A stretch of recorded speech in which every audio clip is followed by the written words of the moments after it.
Good morning भाई लोग। तो यार कैसे आप लोग। एक्सपेक्ट करता हूँ आप सभी बहुत बढ़िया होंगे और अच्छे प्रकार से नो फैप का पालन कर रहे होंगे। आज 8वां दिन है मेरे नो फैप की जर्नी का।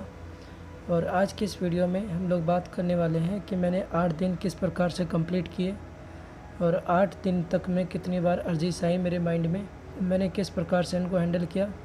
अगर मैं अर्जिश की आपको बात बताऊं तो इतना ख़तरनाक अर्जिश नहीं आया मुझे कि पूरे एकदम नासिक कर दे मेरे नो फैप जर्नी का। यानी कि हल्का फुल्का सा आया था, ज़्यादा नहीं कहूँगा। 1-2 सेकंड के लिए आई, फिर मैंने उसको कंट्रोल कर लिया। उस टाइम में उन चीज़ों की तरफ ध्यान नहीं दिया। और अगर मैं ओवरऑल 8 दिन की बात करूँ कि मैंने 8 दिन तक में कौन सा दिन सबसे मुश्किल रहा था मेरे लिए, तो वो मैं कहूँगा कि मेरे स्टार्टिंग का दिन 14 जून से मैंने स्टार्ट किया था नो फैप।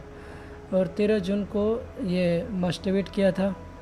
और मास्टरबेशन से पहले मैंने पोर्न वीडियो भी देखी थी, जिसकी वजह से 14 तारीख को भी मेरा मन कर रहा था कि चलो एक बार देख लेता हूँ। लेकिन उस समय क्योंकि मैंने स्टार्ट ही किया था और एक दृढ़ संकल्प था मेरा, तो मैंने उस दिन कंट्रोल कर लिया। और जब दूसरा दिन स्टार्ट हुआ तो दूसरे दिन भी थोड़ी बहुत एक अर्जिश आई। तो इसमें कह सकते हैं कि आपने जो पिछली गलती की है, जैसे कि आपने, तो देखो आपके पास कोई से भी हैबिट हो सकती है पिछले वाली, चाहे वो मास्टरबेशन की हो, चाहे पोर्न देखने की लत हो। तो जैसे ही आप उस चीज़ को छोड़ने के लिए एक कदम आगे बढ़ाते हैं, जो आपका माइंड है उन चीज़ों की तरफ जाएगा एक बार। अगर आपने उस टाइम में अपने आप को नियंत्रित कर लिया, कंट्रोल रखा अपने दिमाग में, तो धीरे धीरे उस चीज़ की इच्छा कम होने लगती है। ठीक है, एग्जांपल देता हूँ मैं आपको। मान लीजिए कि कोई लड़का है, उसको सिगरेट पीने की बहुत लत सी लग गई है और अभी वो उसको छोड़ने की कोशिश कर रहा है। तो क्या होगा कि जैसे ही वो छोड़ने की कोशिश करेगा, उसका दिमाग उसको फिर से बोलेगा मुझे सिगरेट चाहिए, सिगरेट चाहिए।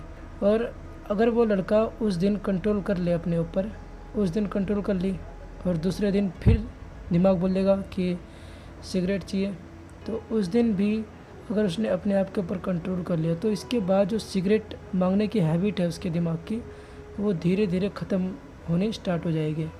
तो वही बात है यहाँ भी मास्टरबेशन में भी, कि आप जो पहले कर रहे थे, आपका दिमाग उसी काम को करने के लिए आपको प्रेरित करेगी। उस समय अगर आपने अपने आप के ऊपर कंट्रोल कर लिया, तो उसके बाद आप जब तक चाहें तब तक इस चीज़ को कर सकते हैं। लेकिन ब्रह्मचर्य में एक बात और है कि जैसे जैसे आप इस जर्नी के अंदर आगे बढ़ते जाते हैं, वैसे वैसे आपको ये चीज़ और ज़्यादा तंग करेगी। मैंने जब 20-25 दिन तक ब्रह्मचर्य का पालन किया था इससे पिछले महीने में, तो 31वां दिन मेरा रिलैप्स हो गया था। और रिलैप्स का मेरा यही कारण रहा था कि मैंने पोर्न वीडियो देखा था उस दिन, और जिसकी वजह से मन कर गया और मास्टरबेट हो गया। तो बहुत सारी गलतियां मैंने की थी पहले, ठीक है। और जो सबसे पहली गलती थी मेरी, वो थी कि मैं पोर्न वीडियो देखता था, जिसकी वजह से मास्टरबेट हो ही जाता था मेरे से। तो दोस्तों आप भी बताओ कि आपको अपने हिसाब से ऐसी कौन सी गलती लगती है जिसकी वजह से मास्टरबेशन हो ही जाता है, या जो सबसे ज़्यादा बाधक है। आप ये चीज़ आप अपने एक्सपीरियंस के हिसाब से बताएं। मैंने अपना एक्सपीरियंस आपको बता दिया है।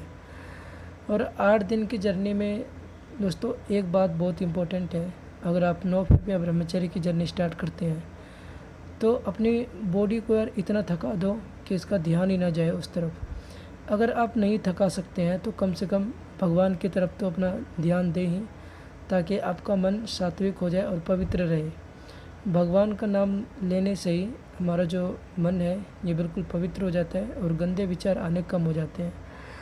और अगर मैं सॉन्ग्स की बात करूँ, तो अगर आप कुछ काम नहीं करते, पूरे दिन घर पे बैठे रहते हो या स्टडी करते हैं, तो आपको भगवान की भक्ति करनी चाहिए और भक्ति से भरे गीत सुननी चाहिए आपको।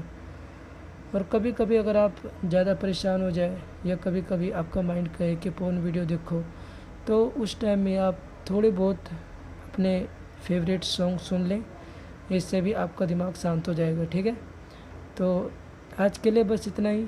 जय हिंद, जय भारत।